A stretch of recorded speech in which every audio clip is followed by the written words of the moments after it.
Good afternoon, Jan John here. Today I went to have my hair cut. I have been trying to get it cut for about 2 months now. 2 months. However, every time I have been to my barber's, he has been busy and I have not wanted to wait. He is quite a languorous worker. Languorous. Languorous.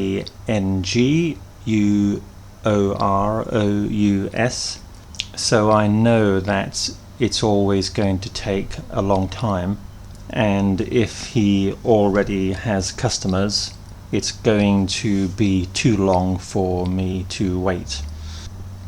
Today, however, I was lucky. When I got to his shop, there were no customers waiting, only an empty chair, so I immediately dived into the empty chair. My barber loves to talk. As I have said, he is quite languorous, so we'll usually spend 10 or 15 minutes chatting before he gets on to the task of cutting my hair. So today he's telling me all about his recent medical problems. He had spent a night in hospital on a drip, but because I have difficulty understanding his Thai, I couldn't really be sure what the ailment was. He kept pointing at his chest, so I think it was either his lungs, his heart, or his throat. He's not a young man, well into his 60s, so it's not unexpected that he has a variety of mysterious illnesses, and every time I go to have my hair cut, he will enthrall me, ENTHRALL, with stories of mysterious ailments. Eventually he got on with the job of cutting my hair, but barely had he started when his young grandson, who is about 4 years old, came up to pester him. Pester, P-E-S-T-E-R. This young boy had a magazine and he kept pointing his finger at one of the pictures, wanting his grandfather to talk to him or maybe describe the picture. But his grandfather, of course, was thoroughly involved in the job of cutting my hair, so barely gave him a glance. The child tried this tactic around 4 times, and each time the grandfather ignored him, he would thump his grandfather quite hard on the arm.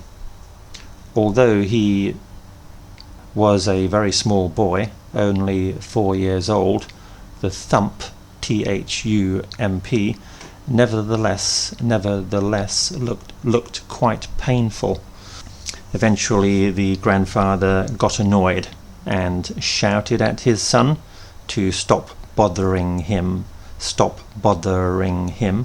to which the child responded by throwing a tantrum.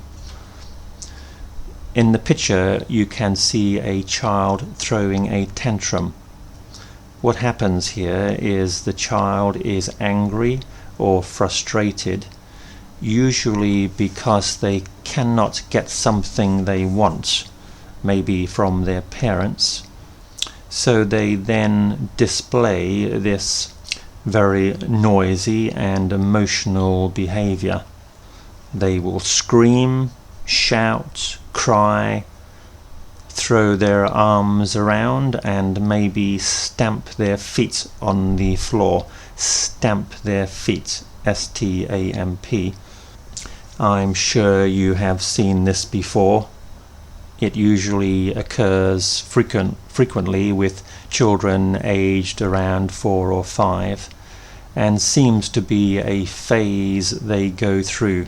Phase, P-H-A-S-E. Part of the learning process of how to deal with other people. The child is trying to control the parents by crying and screaming, and if the parents cannot stand it, they will give in and do whatever the child wants. The piercing scream which the child can produce can be very attention grabbing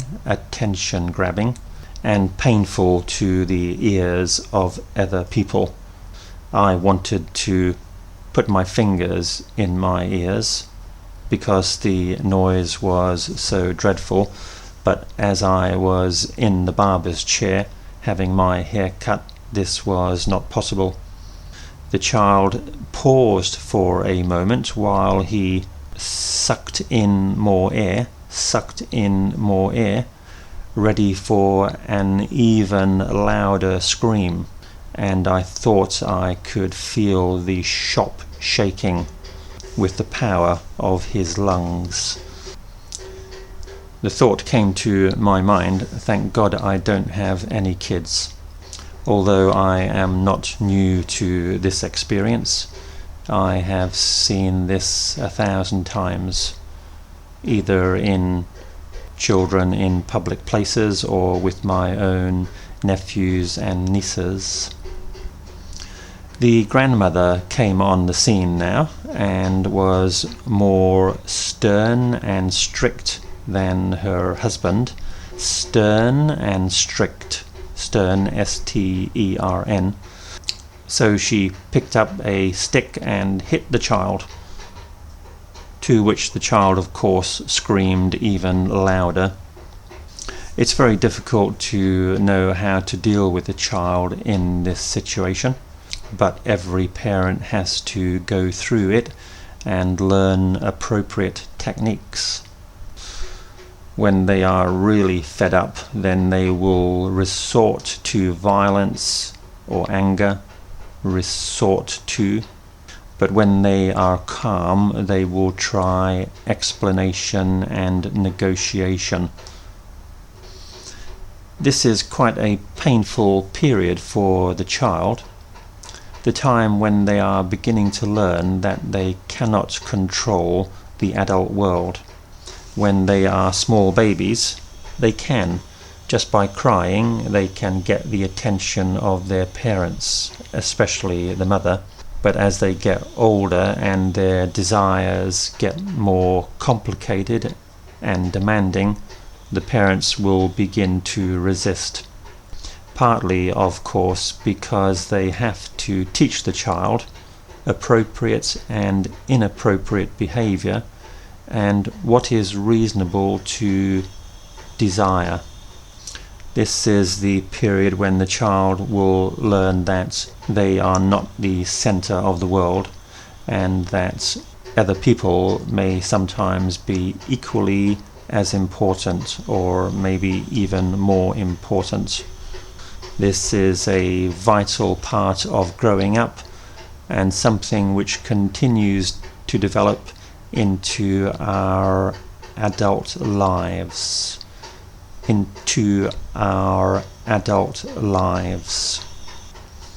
Here's the essay question. How should we deal with difficult children? Should we appease them? Appease, A-P-P-E-A-S-E, or should we be strict in our expectations of how they should behave? First paragraph. As children grow up, they have to learn social skills and how to deal with other people. They have to learn how to control their own desires and understand and show appreciation for the desires of other people. During this process, they often come into conflict, either with other adults or with other children. Second paragraph, I'm going to support a non-strict approach. What is essential during this process is that the child learns about their own feelings and beliefs and how these fit into the social world. To do that, we have to explain to them the reasons for conflicts and why they may get angry. If we just try to force them to obey us, then they may become obedient, but in the long term they haven't really learned the skills which will help them to be very functional adults.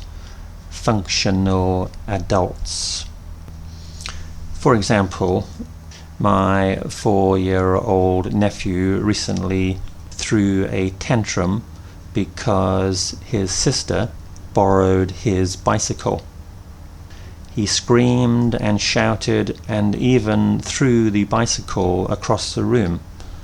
Initially, his mother was very angry with him, but then she began to explain to him, when they had both calmed down, why sometimes borrowing something is good for everyone.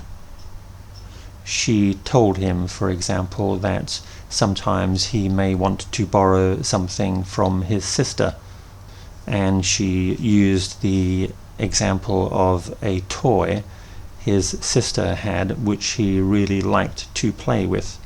How would you feel, she said to him, if your sister would not let you borrow the toy? He then began to understand the opposite person's point of view, the borrower rather than the lender, and so began the process of evolution of his social skills.